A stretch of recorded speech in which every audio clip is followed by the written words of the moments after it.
سید الشہداء کے ذکر کو خالص کیسے کیا جائے؟ آپ بتائیں گے؟ میں بتاؤں؟ عاشور ایڈیشن بتائے گا؟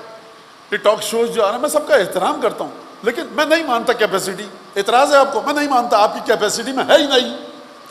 چھٹے امام تک جب تک نہیں آؤ گے تمہاری کیپیسٹی میں ہے ہی نہیں کہ تم سمجھ سکو. کیوں نہیں مان لیتے اس حقیقت کو؟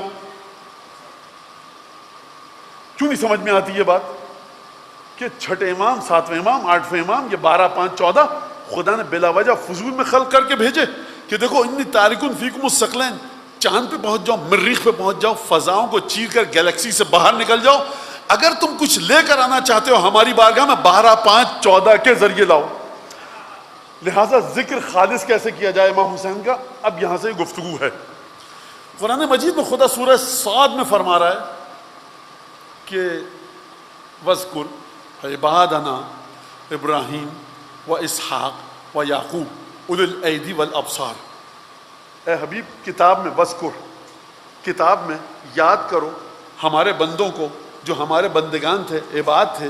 کون؟ ابراہیم، اسحاق ابراہیم کے بیٹے اور اسحاق کے بیٹے یعقوب.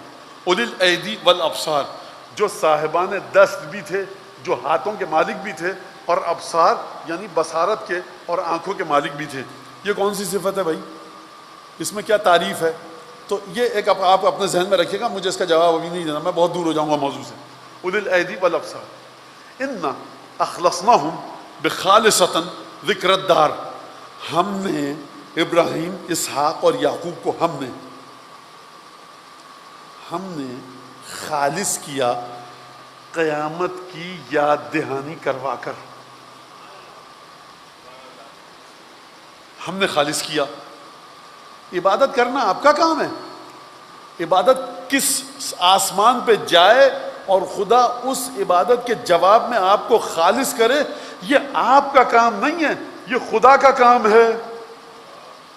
اور آئمہ کی اگر سیرت کے مطابق اگر میں آپ کو بتاؤں تو یقین نہیں آئے گا آپ کو کہ معصومین خدا کی بارگاہ میں کس بندگی اور تعبد کے ساتھ جاتے تھے، اور کیا بندگی اور تعبد تھی ان کی بندگی تھی اور تعبد تھا. ہم نے خالص کیا ابراہیم کو، اسحاق کو، یعقوب کو. اُولِي الْأَيْدِي وَالْأَبْصَارِ، صاحبان دست بھی تھے، ہاتھوں والے تھے، اور ابصار ان کے پاس بصیرت تھی یا بصارت تھی. اب یہ ایک الگ گفتگو. اِنَّا أَخْلَصْنَاهُمْ بِخَالِصَةٍ ذِكْرَ الدَّارِ، ایک بڑی پاک اور خالص کرنے والی، پیوریفائڈ کرنے والی ایک چیز تھی، ہم نے اس کے ذریعے ان کو خالص کیا، اور وہ ہے قیامت کی یاد دہانی کروا کر. تو یعقوب ہو گئے، ابراہیم ہو گئے، اسحاق ہو گئے، یہ قیامت کا ذکر کرتے تھے. تو ذکر کی رفعت کتنی تھی، بلندی کتنی تھی. یہاں سے ذکر انہوں نے کیا، توفیق وہاں سے آئی، اور خدا نے کہا ہم نے ان کو خالص کیا. وَإِنَّهُمْ عِنْدَنَا لَمِنَ الْمُصْطَفَيْنَ الْأَخْيَارِ، اور یہ جو جن کے نام لیے نا ہم نے اپنے 3 انبیاء کے، یہ ہماری بارگاہ میں من المصطفین الاخیار، یہ چنے ہوئے لوگ ہیں، اخیار ہیں، بڑے بہترین لوگ ہیں. ہم نے ان کو چنا ہے، ہم نے ان کو نیکیاں دی ہیں. کیوں؟ کیونکہ ذکر خالص تھا. اور پھر اس کے بعد فرمایا وَاذْكُرْ اسماعیل وَالْيَسَعَ وَذِي الْكِفْلِ، دیکھو اب یاد کرو اسماعیل کو، الیسع کو، وذی الکفل کو، وَكُلٌّ مِّنَ الْأَخْيَارِ، یہ سب کے سب اچھے تھے. اور دیکھو ھذا ذکر، یہ ہم تمہیں ذکر کر کے بتا رہے ہیں. وَإِنَّ لِلْمُتَّقِينَ، اور دیکھو جان لو، اس کو سمجھ لو کہ متقین کے لیے ہی لحسن مآب، آخر میں نتیجہ متقین کے لیے ہوتا ہے. یہ آیت میں نے آپ کے سامنے کیوں پڑھی، کس وجہ سے پڑھی؟ 6 پیغمبروں کا نام لیا ہے، اور ایک پیغمبر جو نام لیا ابراہیم کا، قرآن کو جا کر کھنگال ڈالیے. جب میں کہہ رہا ہوں کھنگال ڈالیے تو میں اس بات کا معنی کو قصد کرتا ہوں. بچوں کے لیے کہوں جب میں کہہ رہا ہوں کھنگال ڈالیے، یقین کیجیے مجھے تکلیف ہو رہی ہے، لیکن میں کہتا ہوں آئی مین اٹ. میں کھنگال ڈالیے قرآن کو. ابراہیم سے چہیتا اور لاڈلا کوئی پیغمبر قرآن میں ہے ہی نہیں سوائے اس کے کہ جو ابراہیم کی نسل سے ہے. خدا نے 6 پیغمبروں کا نام دیا، کہا ہم نے خالص کیا. کس طرح سے خالص کیا؟ اس طرح سے خالص کیا. تو اس کا مطلب یہ ہے کہ خدا جن کو پیغمبری اور نبوت دیتا ہے ان کو قیامت کے ذکر کے ذریعے خالص کرتا ہے. یعنی کیا مطلب؟ یعنی ذکر ایسا ہو جو خالص ہو، ذکر ایسا ہو جو عالم غیب میں جائے.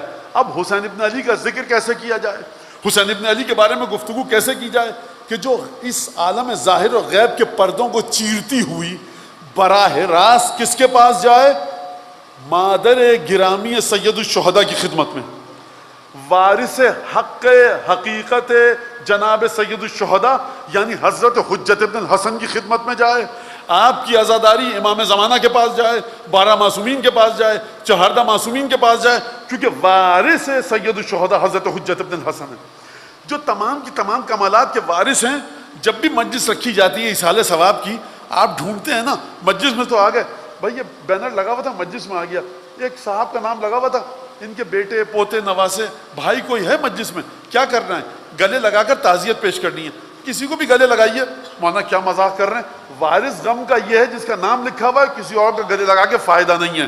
تو وارث جو غم سید الشہداء کا ہے وہ ایک ہستی ہے اس پورے عالم وجود میں، اس وقت عالم ظاہر میں جو غیب میں ہے وہ ہے آپ کا 12واں آقا۔ تو لہٰذا خالص آپ کا ذکر ایسا ہو کہ حضرت حجت کی بارگاہ میں جائے۔ کون سی ملاوٹ سے بچانا ہے، کس طرح سے خالص کرنا ہے، کون بتائے گا؟ میں بتاؤں گا؟ نہیں بتا سکتا۔ کس طرح سے بتایا جائے؟ دیکھیے، سب سے اہم ترین چیز آپ کی زندگی میں کربلا ہے، اور سب سے زیادہ شبہات کی زد میں کربلا ہے۔ خالص کیسے کیا جائے؟ کس سے پوچھا جائے؟ اسی سے پوچھا جائے جو خالص ہے۔ 12 5 14 بقیہ کائنات تو خدا نے خلق کر دی، وہ جانے کیوں خلق کی، مجھے تو سمجھ میں نہیں آتا، اللہ جانتا ہے کیوں خلق کی اس نے، جس کے اندر انتہائی، خدا خود قرآن میں فرما رہا ہے وَقَلِيلٌ مِّنْ عِبَادِيَ الشَّكُورُ، میرا شکر ادا کرنے والے انتہائی کم ہیں۔ تو ایک بہرحال یہ کہیں اور چلی آئی گفتگو۔ مسمع ابن عبد الملک کردین اہل بصرہ ہے، چھٹے امام کے زمانے میں آتا ہے، چھٹے امام کے پاس۔ خوب توجہ کیجیے گا، یہ میں واقعہ نہیں سنا رہا، یہ آپ کی آنے والی نسلوں تک کے لیے۔ اچھا میرا کام، میں نہیں ہوں، یہ چھٹے امام کے جملے ہیں۔ اگر آپ کی روح میں، اور جو خواتین یہاں پر موجود ہیں، اور جن جن حالتوں میں، جن جن کیفیات کے ساتھ یہ خواتین موجود ہیں، اگر یہ جملہ ان کے قلب اور دل میں اتر جائے تو نہ جانے کتنے علامہ ہلی اور شیخ انصاری ان مومنات کے وجود سے جڑے ہوئے ہوں جو اس امام حسین کے جملے کو اور اس کے غم کو سن کر ان کی تبدیلی آ جائے۔ نہیں پتہ، ہمیں نہیں پتہ۔ خوب یاد رکھیے گا، آپ کے اولادیں جو ڈھنگ کی پیدا ہو رہی ہیں نا، وہ اسی فرش ازا کی وجہ سے ہیں۔ کوئی ماں اس عالم میں آتی ہے اس فرش ازا پر کہ اس کے وجود کے ساتھ مستقبل میں اس دنیا میں قدم رکھنے والے کا وجود جڑا ہوتا ہے۔ میں ممبر پہ اس سے زیادہ کھل کے بات نہیں کر سکتا۔ تو جو اشک بہاتی ہیں نا ہماری یہ مائیں، بہنیں، بیٹیاں، بچیاں، یہ ان کے ساتھ جو وجود جڑا ہوا ہے نا مستقبل کے ایک انسان کا، وہ بنا رہا ہے ڈھنگ کا مومن۔